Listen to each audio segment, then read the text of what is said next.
Gramática para concurso. Como que funciona? Funciona da seguinte maneira, olha só. A matéria de gramática, geralmente ela é dividida assim, ó.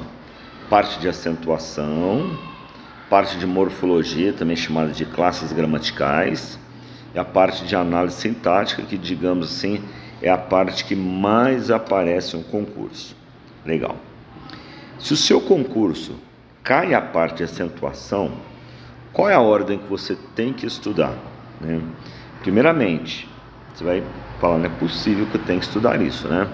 A separação de sílaba, principalmente quando você tem ditongos, por exemplo, saber separar a palavra Mário, Maria, melancia, farmácia. É a parte que dá um pouco mais de trabalho, porque vai depender de você conhecer essa separação para você acentuar bem. Da forma como eu divido a acentuação, ela fica com 6 regras. Nós temos a regra das paroxítonas, é a maior, das proparoxítonas, é a menor regra que tem, das oxítonas, regra dos ditongos crescentes, dos decrescentes, a regra dos hiatos. Existem também alguns casos especiais. Beleza. Qual que é a segunda parte do seu concurso, né? Aí vem as classes gramaticais, que são 10. Às vezes, logicamente, se o seu concurso não cai a acentuação, óbvio, você não vai estudar, né? Mas vamos lá, classes gramaticais. São 10. Quais são? Substantivo, artigo, adjetivo, numeral, pronome, verbo. Essas são as variáveis.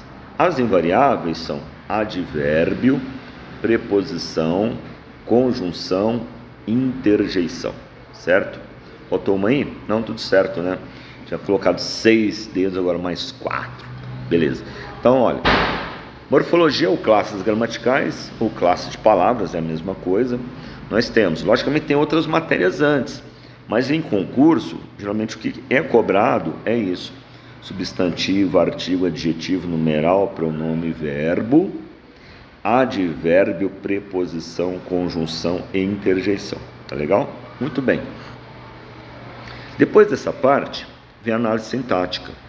Agora, quero te falar uma coisa, tá? Um conselho para você. Hoje, nós somos pessoas assim, mais ansiosas, né? A gente tem muita curiosidade, somos ansiosos. E às vezes você vai assistir uma determinada aula, você vai estudar, você quer ir logo, por exemplo, na análise sintática, que é o que mais aparece na prova, né? Crase, concordância, regência. Mas eu sempre falo para os meus alunos, se você não aprender as classes gramaticais, se você não souber separar as classes gramaticais, por exemplo, saber identificar um artigo a de uma preposição a, de um pronome a, saber separar um advérbio de um adjetivo, você não vai conseguir aprender a parte de análise sintática.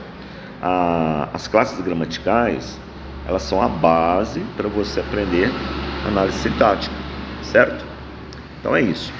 Em análise sintática, qual a melhor forma de você aprender? Qual a ordem, a melhor ordem, né, de você aprender? A melhor ordem é essa aqui, ó. Eu falo no meu curso, tá? É essa, eu faço assim. Sempre fiz, deu certo. Quando eu falo sempre fiz, deu certo, não sou daquelas pessoas também que não mudam, não. Se tiver alguma coisa legal, eu mudo, né? Mas funciona bem, digamos assim, essa ordem que eu fui percebendo das matérias. Nem sempre essa ordem está estabelecida nas gramáticas, tá? Primeira coisa que você precisa aprender bem mesmo, bem, é a parte de transitividade verbal, também conhecida como predicação verbal, que é você saber aprender verbo intransitivo, verbo de ligação, verbo transitivo direto, transitivo indireto, e tem também o verbo transitivo direto e indireto ao mesmo tempo, certo? É isso que você tem que aprender primeiro. Ao aprender isso daí, você já vai aprender objeto direto, indireto, e vai aprender também predicativo do sujeito, tá? Depois, você consegue aprender sujeito simples, composto, é bem tranquilo. O indeterminado já dá um trabalho, já depende dessas matérias que eu falei anteriormente. Sujeito indeterminado e a oração sem sujeito. Aprendeu isso daí? Aí você vai para regência verbal e regência nominal. Tá? Que, na verdade, o que é regência, né? É o emprego da preposição junto com o verbo, qual tipo de preposição, se não pode usar, se não vai usar a preposição, junto com o verbo, junto com alguns nomes, porque tem regência verbal e regência nominal. Tá legal? Aprendeu regência, onde você vai? Crase. Por que não é legal você aprender crase primeiro, depois regência? Porque para você utilizar a crase, você precisa saber algumas regências. Aí se você aprende primeiro a crase, vai chegar um momento que você não vai entender porque está errando, tá? Porque faltou às vezes aprender a matéria de regência, certo? Opa, aprendi nessa ordem aí. Agora eu vou para onde? Eu vou para concordância verbal. Você pode aprender os dois, tanto faz concordância verbal ou nominal. Geralmente eu ensino a nominal primeiro, porque a nominal tem menos teorias, tá? A verbal tem um pouco mais, e a verbal ela é mais exigida em concursos, certo? Opa, aprendi isso daí?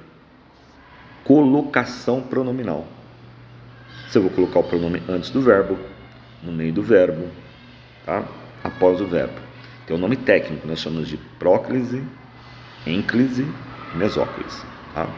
Você vai aprender a colocação dos pronomes. Na verdade, a colocação e o emprego é o que cai nas provas, tá legal? Muito bem. Posto isso, opa, você caminhou, na verdade, um livro de gramática inteiro, sabia? Não, mas tem pouca coisa que você falou, Marquinhos. Isso é praticamente a gramática inteira, e é o que cai em provas, né? Aí você vai para a parte de pontuação. Na parte de pontuação, você vai se dedicar mais à parte de vírgula, que é mais cobrada, ou ponto e vírgula também, tá? Porque ponto final, nem cai, é bem tranquilo. Exclamação, interrogação, é tranquilo. Agora a parte de vírgula, ela exige um pouco mais de gramática, entendeu? Então você tem que saber, primeiro, por exemplo, eu nunca separo um sujeito do verbo por uma vírgula, não separo o verbo dos objetos por vírgula, não separo adjuntos adnominais de seus núcleos por vírgula. Se você não sabe toda essa matéria que eu fui falando, como que você vai aprender vírgula? Entendeu? Então, por isso que vírgula é a parte final. Vou dar um exemplo para você, bem simples. Para meu irmão, comprei um carro. Quando eu escrevo isso na lousa, para meu irmão, comprei um carro, geralmente as pessoas falam, tem uma vírgula e para meu irmão, vírgula. Não pode ter essa vírgula. Por que não pode? Porque você nunca separa um objeto, tanto direto quanto indireto, de um verbo. Se você sabe já essa parte antes, é um pré-requisito, né? Você vai acertar na hora de aprender vírgula. Então, eu quis passar para você um esboço do que você precisa estudar e a ordem que você precisa estudar para ser bem sucedido, certo? Forte abraço, tudo de bom, até a próxima.